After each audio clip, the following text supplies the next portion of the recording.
of gold and a lock of silver. Our story about a rich sultan who is loved among his subjects, but his problem is that he doesn't have children. Also, he has a mare it doesn't give birth to. One day, while he was thinking about the fate of his kingdom, he saw a magician in front of him. He was afraid and said, "Where did you come from?" He said, "It does not matter. The important thing that I have a solution to your problem." He gave him a nigger to drink from his wife, and the mare stipulated that he took the first children from him.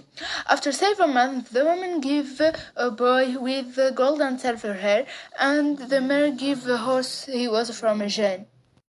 The Sultan was happy and named his son Ali, who spent his time with the horse and who tell him how his day will be. The magician went to the Sultan and told him to give him the two children, but the Sultan refused. The magician got angry and decided to kill Ali, which poisoned him with putting daily spices in the food.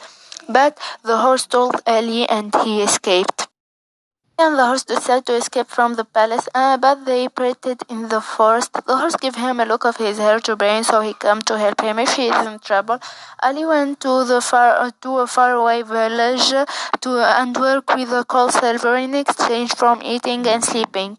During the season of her visiting apple, every woman who wanted to get married, she took an apple and threw it at the man she loved. In this year, this festival was opened by the seventh daughter of the Sultan.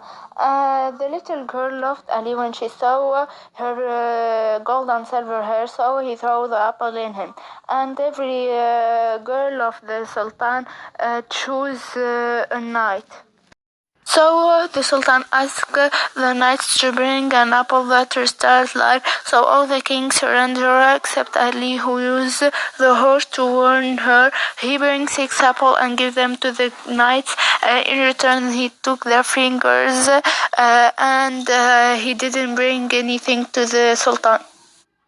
Second time, the king told them to bring a bird who talked with its wings. So he went as usual and bring 6 of them to the knights and asked them to cut off their ears, and he didn't bring anything to the king. The third time, the king told them to bring the lion's milk, and with the help of the horse, Ali went and bring 6 skins, and present them to the knights in exchange from a piece of their shoulders, and he didn't bring anything as usual.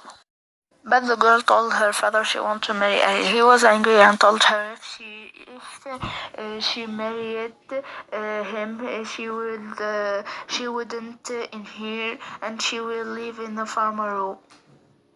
She agreed because she won't love him and she wants to marry him. One day the magician took control of her father's kingdom, and there is a knight who saved them from his evil. This knight was Ali, and when the Sultan now he bring him back to live in the palace and ask Ali to play domino with him. If he is win, he will give him a half of his kingdom. He agrees to play but with his stones, so he brings the members of the knights that he took from them. The king was surprised, so Ali told them the story. The Sultan apologized to Ali, and finally the horse returned to live with him. So we can say good wins out in the end.